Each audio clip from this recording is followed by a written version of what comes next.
was a gun. I'm not voting. If we want to build our nation. The problem with the Somalians. Just want to experience something else than a black man. Move on, move Can't be like forward. a horse with blinkers on. Honestly say, I was about to have sex Corrupt and then I pulled crap, up. but it's nice. My name is Kane Youngman. I was born and raised in Francistown, the ghetto. Now I work for Le Habibo as the coordinator of Le Habibo. I'm a cheesy cheese boy. Born and bred in Francistown, schooling in Gaborone, living in Gaborone, and a membership volunteer officer for Le Habibo. I am Botumaru Atona, born in Bobonong but raised in Gaborone. I work for Le Habibo as the gender volunteer officer. My name is Ratanang, born, bred, raised in Gaborone, the capital city. I'm a city boy. And I work for Le Habibo, Health and Human Rights Programs Officer. I'm Lesegole Kelandi, born in Maung, raised in Maung, but currently staying in Gaborone. I am the finance officer of Le Habibo.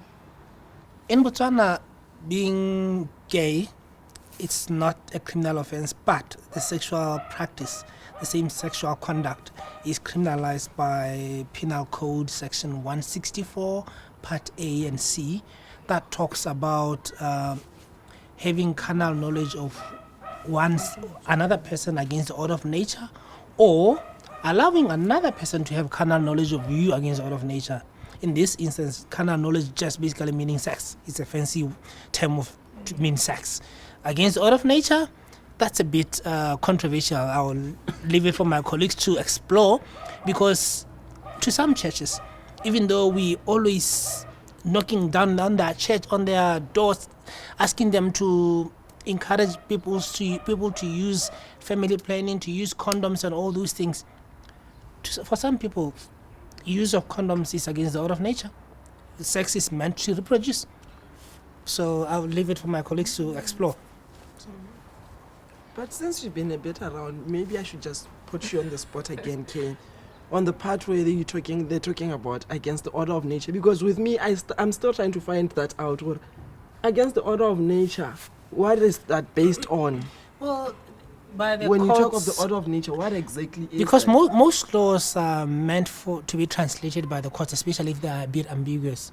So when the court translated or at least interpreted the law, it meant that a meeting that is not between a penis and a vagina.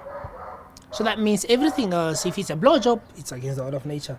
If it's a hand job or otherwise. Yeah. But then the problem is that because it's okay for me as a man to have sex with her as a woman, it doesn't matter what kind of sex we're having behind closed doors.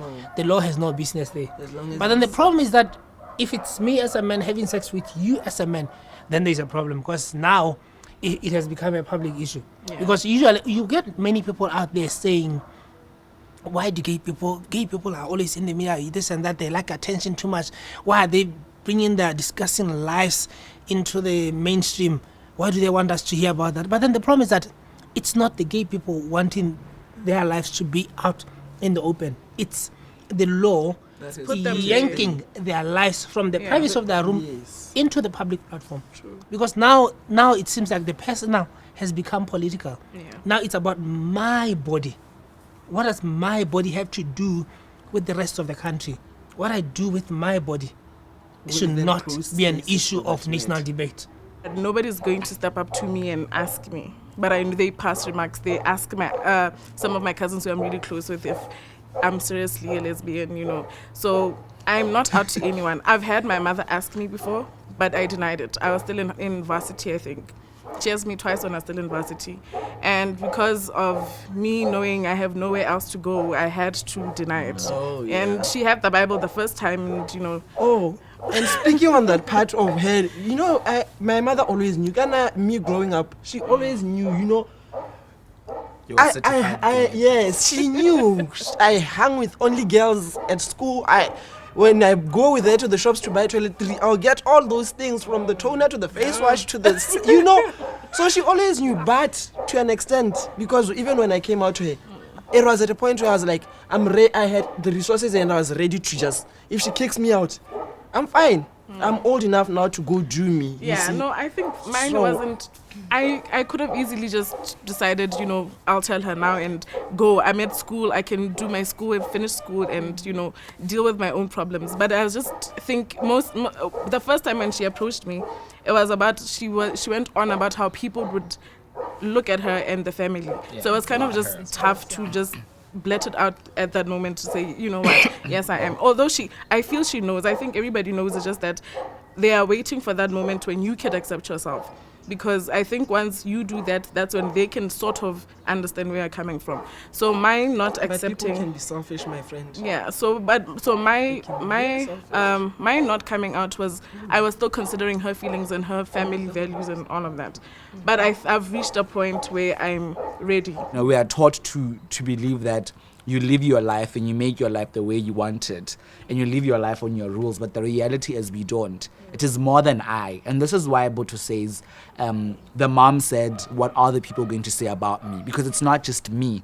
And for us who come from deeply cultural, families which are rooted deeply into culture and tradition of Botswana, and to a certain extent in African context, we what my mom is going through, it's not just my mom. When I come out to my mom, it's also about what my mom's sister, because she herself is going to go through a level of discrimination from her peers, from her parents, from her aunts, from her cousins. So it's more than, me and, sort of thing, yeah. That's why I normally pick out or there's something she's still not yet fully there, because I'll tell her, oh, I have to go to Maungana, I have to go do this. What are you going to do?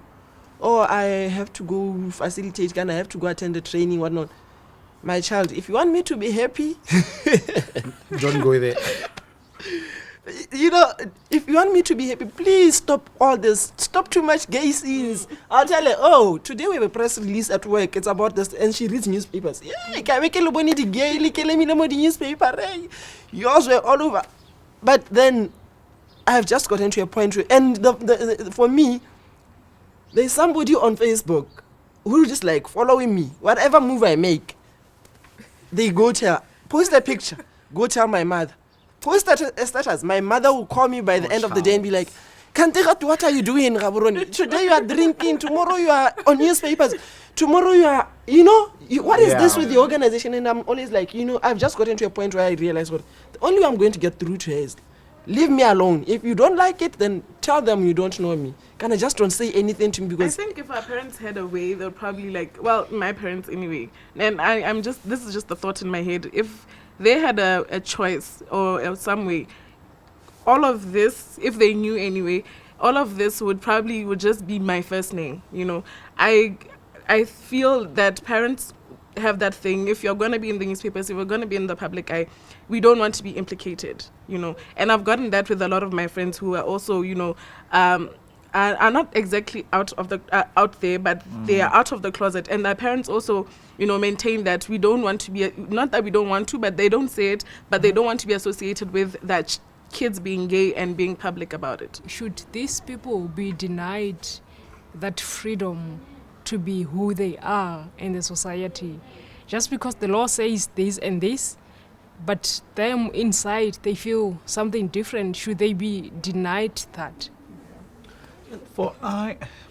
I'm hopeful. I mean, like Kane highlighted that currently we're not registered, and gay people are deemed to be illegal, and because they do illegal things. Personally, I'm hopeful. I'm hopeful because I know at some point there was a time when referring to people, you didn't refer to black people. You meant white people. And when you meant A nation. when you meant a nation, you meant men and not women. And for me, all these struggles they give me hope that at some point we'll get there. The question is when, or the question is, will there still be someone to move the movement there? But for me, I'm sure, if we keep doing what we're doing, we keep one step at a time. And but we'll get there. Yeah, we will. And adding on to what Ratana is saying, I mean, we've made strides as Botswana. There's the Employment Act, where, sexual orientation is recognized there, where you cannot be fired or, fired because of your sexual orientation, or not be given a job because of your sexual orientation. So I think that is a step forward. As much as people are Botswana have this thing. They have a dome over, what the reality is. They want to phase out reality because they want this ideal society, which is not going to take us anywhere. This is why there's a lot of things that's happening. That's why the HIV rates aren't going down, because people are still within the dome. They don't want the reality that certain things go on, and for us to curb any, mishaps and all of that is to accept that these things are happening and deal with the problem there, if it is a problem, if being gay is a problem, that is, But also, despite what the law says, what is happening right now, the constitution and everything, at the end of the day, I feel with Botswana, it's more about, because with my experience ever since I started working and being out there and disseminating information, the more you give them information, the more you realize that you open up their minds, because it's about information, lack of information. They are very receptive. You meet somebody and you introduce yourself and you like, I'm from Bonella, I'm from Lerabibo. Oh, They're all excited. you're about HIV it positive. today. And then you start explaining what Bonella stands for. You start explaining what Lerabibo is about. And then they're like, oh, you guys are the ones who are giving us trouble with the law and wanting to get yourself legalized. And then you start explaining the dynamics. That's just not what we are going for. This is how it is. Right now, I feel the problem with the law is we have. I don't know whoever made the Constitution and the Penal Code and whatever kind of law. That person there, whoever told them that this whole nation is full of Christians, is also doing a really bad job at advancing, justice for people. Because there are aspects of Constitutionally, we recognize. recognized as yes, a religion So it's an is option. You have the freedom to exercise, to choose a religion or not, to abide or to align yourself to any Yes. religion. But then when you look at certain things that happen around the country, they're based on one Christianity. Yes. Christianity, So that is just it confines us to a space that not all of us are comfortable in. So we really are lacking in letting people be expressive, religiously or otherwise. But like what Bachis is saying, for me, this information part is that when it comes to Christianity or religion, let me just talk about Christianity. We say we are Christians, but then let's take one step back. Christianity 101. Where does the word Christianity come from? It's about Christ, Jesus Christ, who was sent down by God to die for our sins. And this is the most compassionate person who would not sit and watch somebody being crucified or something being done to that individual. If we actually are saying we're Christians, we are following in the footsteps of this most compassionate person, are we sincerely and open-heartedly, can we stand before God and attest and say, yes, we are Christians, knowing this character that we're painting ourselves with? My dream is to live in a Botswana that recognizes everyone, a Botswana that does not favor another citizen. I want a country where we're all recognized for all our good deeds, and those who don't do good deeds, are pushed up to that platform where they can be good people and be good citizens and consider other people within the society. My dream is basically placed around love. What is love? We each have to take one step back, take one step out of you, and see the hurt or whatever some other people are going through. Show love. When last did you show love to a total stranger, somebody you don't even know? Think about that. My dream is just basically where there is love, because where there is love, all of these things will not be there. We will not be having discrimination on the basis of gender, sexual orientation, race, or all those things. Where there is love, a lot of ills will not be there. So that is my dream, love. My dream is for us to live happily with the other human beings, I'd say. My dream is to laugh, live, love, and enjoy life. This is my dream. This is my dream, Kane. I want to get married. I want to have that family. And I want to one day leave a legacy. Die and have people say he was here. Oh, when I say I want to get married, obviously, my friend, it's going to be a man. Okay. Yes.